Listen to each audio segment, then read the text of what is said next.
I'm Samuel Olumewali, and welcome to Afro-Scandic Guest Spot. At this time, our thoughts are with the South African people, Africans, and with millions of people across the world for the loss of South Africa's first black president, Nelson Mandela, the anti-apartheid icon and a worthy son of Africa. And Afro-Scandic will be speaking with the African ambassadors in Scandinavia to pay tribute to him as part of the overall African initiatives that we represent as an organization. Joining me now is Her Excellency Ambassador Rev Edith Mutale, the Zambian Ambassador to the Nordic and Baltic countries. Thanks for being here, Ambassador. Ambassador, first of all, how was your reaction to the death of Nelson Mandela? I think one would say that death, no matter at what age it comes, it's a mystery. And for us as Christians, we know that these are things that, of course, the Bible talks about, that it is appointed unto man to die once and then face judgment. But it does come as a surprise and painful. It doesn't matter how old this person is or how young this person is, because this person now who has gone is absent from us in our lives, and so that brings pain. So that was our first reaction. We felt pain that Madiba had now gone, even recognizing the fact that he had suffered for a long time, for so many months, suffering in hospital and also suffering at home. We couldn't say, okay, this is it, but we wanted to hold on and just hold on. So when it came with a lot of pain. That is really painful. That is true. We all felt it, and we are still feeling it. Yes. Ambassador, could you tell us if you know any specific attributes that Nelson Mandela will be remembered for? Yes, I think one of the greatest attributes that we attribute to Tata Madiba is the issue of forgiveness. I know that this was at great pain for him to forgive people who had incarcerated him for 27 years. Wow. And he comes out forgiving them and saying, okay, this is it, we have to move on, and we have to be a united South Africa. I know that if we did not do that, today we'll be talking about a South Africa that is broken, a South Africa that would be bleeding. But because he gave forgiveness and asked his people, I mean the South African, the blacks, I said, look, you guys, we cannot continue thinking about what these people did to us. Let it be their own problem. For us, let us move forward and forgive them.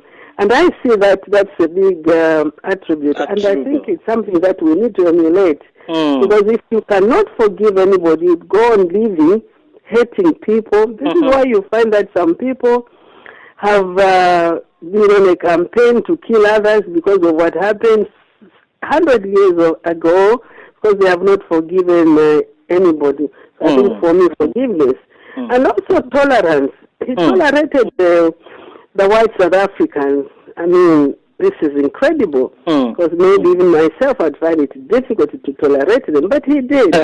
And he had a lot of, he always talked about reconciliation. I think this is what the Bible teaches us, that we need to reconcile one to another so that we could live good lives and better lives.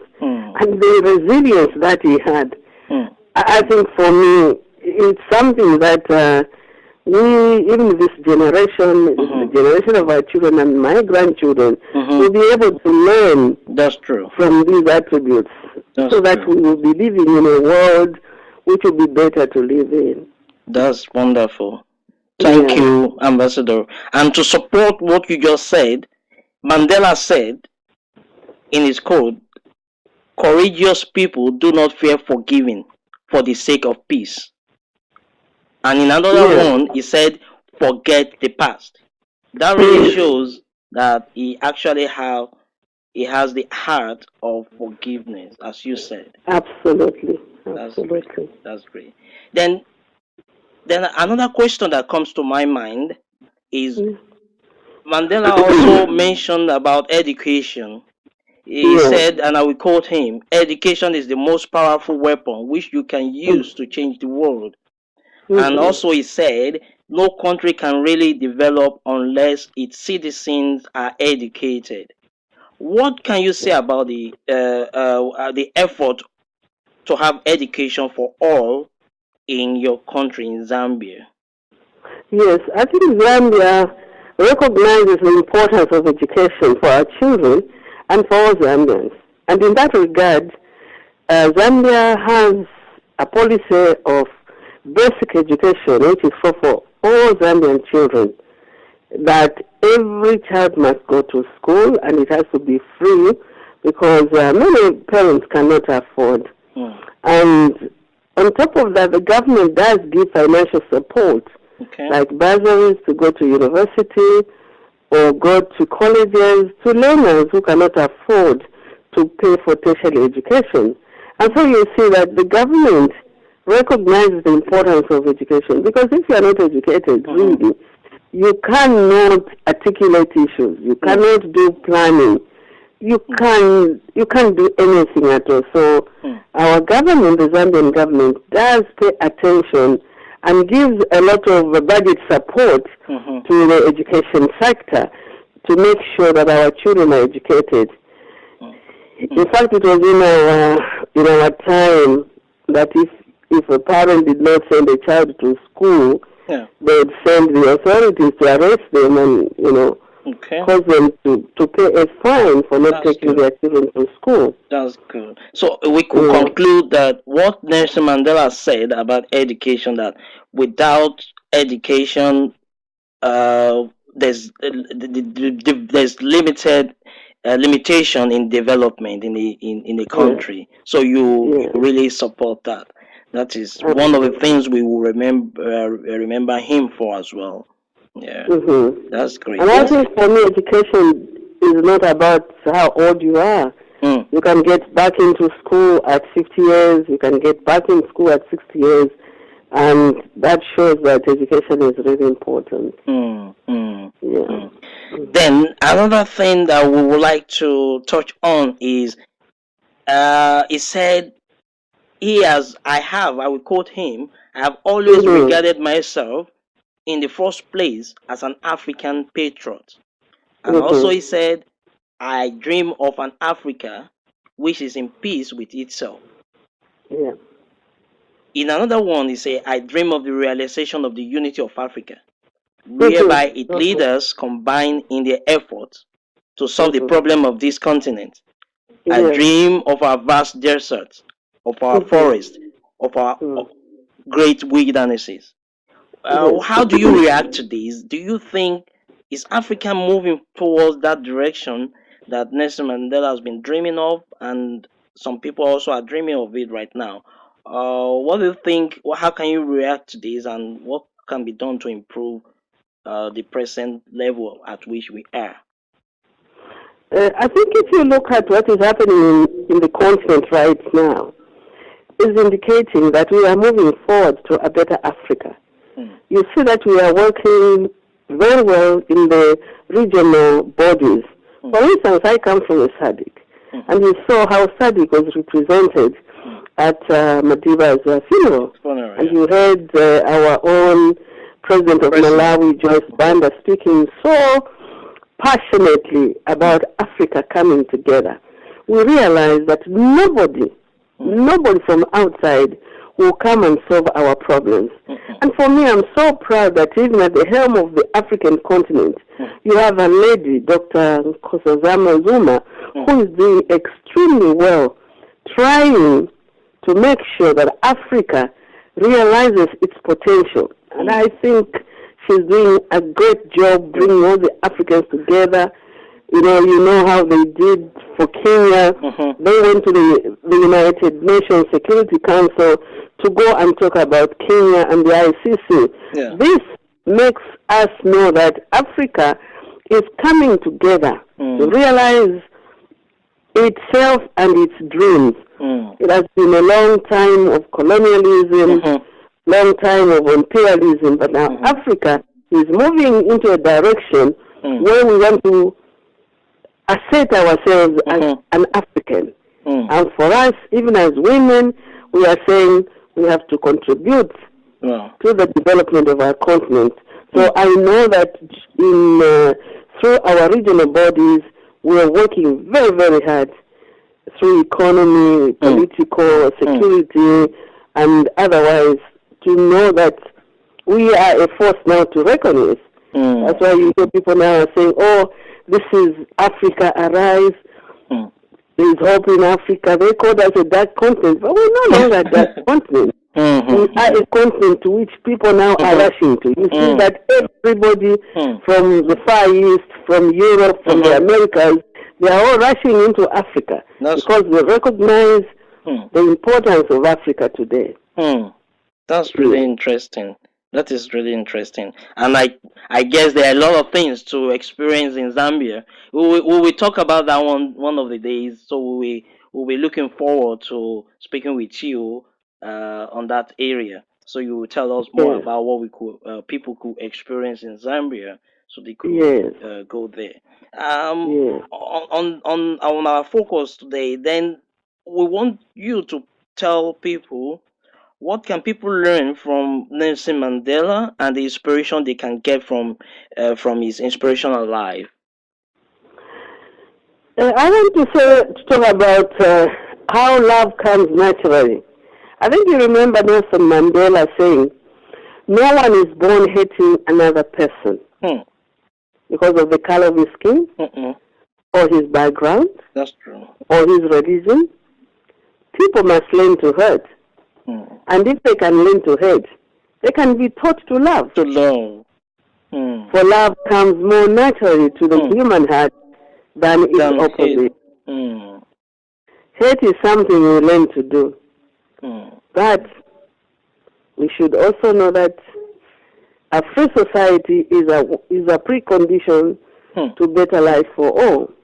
And in that regard, we also want to talk about peace being a prerequisite for development, because if there's no peace in any given situation, there will be no development.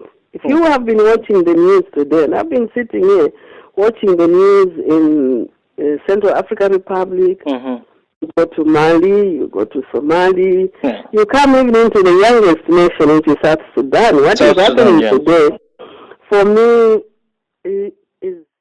is something that shouldn't happen. A nation that is just born the other day. People have been running around, and just about the time they want to settle down, they have started to run around because there's no peace. And how can they develop? So we must talk about peace as a prerequisite for development. And I want to see on the continent that you have leaders who have the people at heart. Because if you are a president who does not love your people, a leader must first love the people, and the people must love that leader, and then you'll be able to work and to sacrifice for your people. As Mandela said, it is for these people that I'm ready to die for. But how many leaders do we have today in Africa? They have to learn a lot from Mandela, not only in the government, but even in the civil society, in the church, where we have to say, I have come not to be served, but to serve. But so for me, I think that Nelson Mandela's life inspires me, especially as a Christian. I talk about forgiveness. Forgiveness is the amount of faith that you have. The amount of faith you have will make you forgive. So if you don't have enough faith, you cannot be able to forgive. That's true. That's true. That's true. But all these people have been hearing everything you said, and they have been hearing number of time. But what do you think could be done for people to practice all what we have been saying or what has been preached and people are talking about? Because this will not be the first time. Actually, the life of Nelson Mandela has been inspirational. But is there a way for people to follow this step? That's the question. You know, in my language, there is a saying. It talks about a hammer. If you have a hammer and you have nails, you are putting in the, maybe you are making a table and you want to straighten it. You'll be hammering on that, saying, Akomaila nondo, meaning where the hammer is hammering, then there is a problem and we want it straightened. So what we should do as countries, as regions, and as even the continent, is to continue talking about these things so that people are able to hear and begin to practice this that we're talking about. We should not stop talking about the good attributes of Tata Madiba. We should continue talking about it, reminding the people about our responsibility towards one another. What is it? What legacy am I going to leave? I have heard a preacher like Joel Austin who talks about what legacy do you leave. I am saying to my grandchildren, I want to leave a good name. So that when I'm gone, the people will say, oh, that child, Ambassador Rev Edith Mutale was the grandmother. A good name. It doesn't matter how many houses I have, how many cars I have, but I really want to leave a good name. Where they'll say, Ambassador Mutale was a warm person. She was accessible. You could talk to her.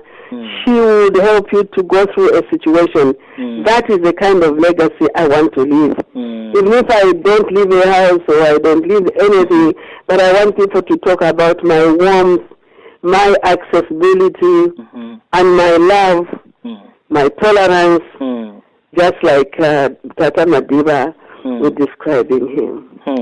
That is really, really great. And these words are very powerful. I hope that people will buy into it and they will be able to do and follow some of these, your word of encouragement. As you said, people need to hear and hear more. Maybe the more they hear, we hope people will be able to practice what they hear. So thank you. We really have Ambassador Reverend Edith Mutale, the Zambian Ambassador Mutale. Thank you so much, the Zambian Ambassador to the Nordic and Baltic countries. We thank you for your time and we look forward to having you next time on our program. Thank you. Thank you so very much. It was my pleasure. And my prayer is that you also continue to do your part, sensitizing the Africans, the leaders, and those that are led, maybe to have patience and tolerance so that we could attain a good Africa. Long live Africa and long live the world. Shalom. Shalom. Thank you. Thank you.